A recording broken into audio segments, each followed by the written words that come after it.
Yo voy a hacer entonces el relato y luego José Luis y Rodolfo harán el suyo.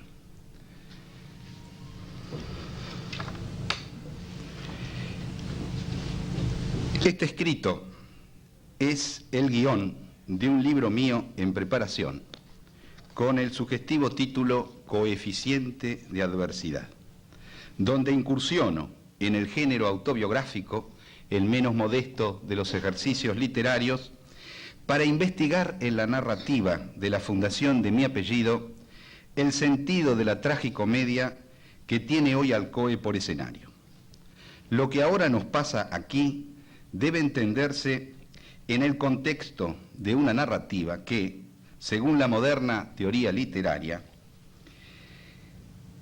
implica la distinción y la inseparabilidad entre la historia, entre comillas, y la trama, cuando historia designa los acontecimientos, los hechos, los eventos de la narración, y trama el orden o sentido de dichos acontecimientos en el relato, ya sea histórico, que refleja una realidad, o literario, esto es de ficción. Voy a intentar entonces seguir este guión del libro en preparación, que comprende esta introducción narrativa para que se comprenda hacia dónde avanzamos, y luego brevemente referirme a las 3 décadas del desarrollo histórico de la institución, para dejar luego al doctor Cosentino más el detalle de la situación actual y nuestra propuesta de reorganización. La siguiente. Esta imagen es la de Edipo y la Esfinge, un tema harto conocido, un mito nuclear en la civilización occidental. Es el momento en que Edipo, en su camino, se encuentra con la Esfinge a las puertas de Tebas y resuelve el enigma que la Esfinge planteaba. El enigma concretamente se formulaba de esta manera: ¿cuál es el ser que cuando nace camina en 4 patas, que luego al mediodía se yergue en 2 y que finalmente en su ocaso anda en 3? Y Edipo, que era poco conocedor de sí mismo, pero sí de lo humano, contesta que ese ser es el hombre. Con esto quiero dar a entender que el mito edípico, más allá de la interpretación sexual o política del tema, porque Edipo también tiene un sentido político, Edipo comete los 3 crímenes de lesa majestad. Mata al padre, es el parricidio, mata al rey, es el magnicidio, en la misma persona, y se acuesta con su madre, el incesto. Son los 3 crímenes que la filosofía política podría utilizar, a mi juicio, en esta fuente mitológica. Pues bien, la historia de Edipo comienza con el vaticinio que sus padres reciben antes de nacer aquel. Pero la trama dramática de Sófocles, me refiero al Edipo Rey, comienza cuando años más tarde Edipo conoce por el mismo oráculo que la plaga que aflige a su ciudad es un castigo por la no vengada muerte del viejo rey. Todos recuerdan que en su camino Edipo encuentra a su padre, no lo reconoce, lo mata en una lucha, y luego llega el momento de las puertas de Tebas, el tema de la Esfinge, y finalmente se corona rey de Tebas y se desposa con Yocasta, esto es quien era su madre, cumpliendo así el vaticinio. La historia de Edipo no termina ahí, después, como veremos, sigue en la vejez de Edipo y en la trama que Sófocles le urde a propósito cuando cumplía 89 años. Como Freud, Sófocles usa la leyenda de Edipo para enfatizar la triste inevitabilidad del conflicto generacional, conflicto alimentado por las tensiones que surgen del hecho de que cada generación está destinada a crecer, a declinar y morir para ser reemplazada por una nueva generación. Sin embargo, mientras que Freud apunta un dedo acusador al joven Edipo, comentaristas recientes señalan que la tragedia se pone en marcha por su padre, el rey Layos.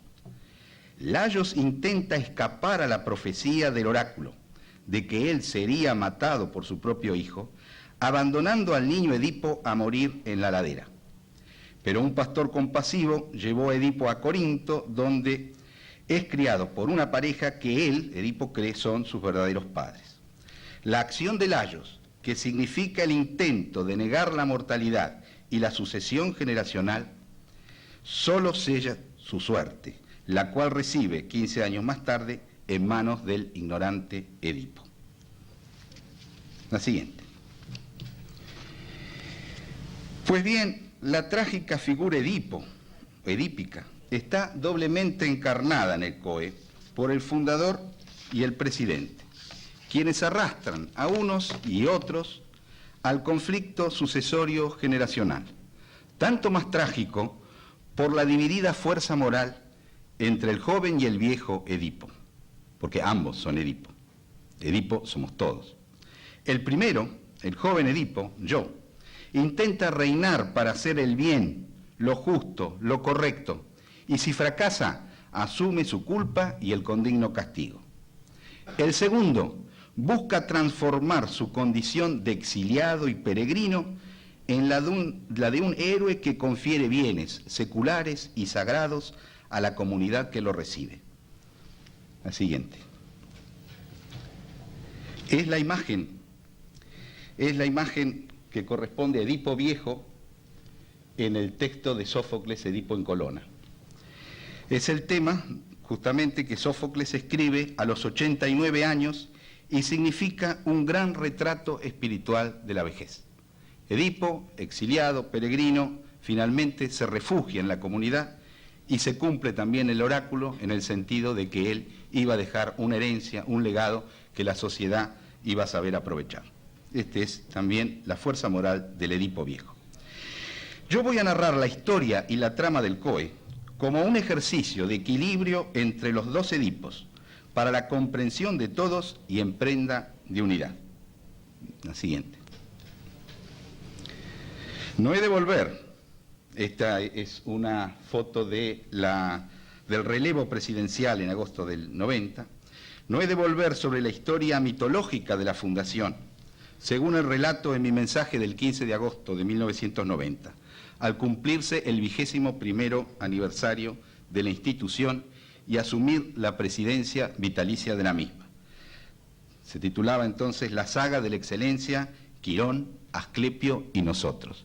Pero no me desdigo de lo dicho allí en forma mitológica, porque entiendo que la Fundación Mainetti se diseña sobre un mito, como todas nuestras vidas, y esas 3 etapas constituyen, digamos, la historia institucional en un sentido espiritual o ideal.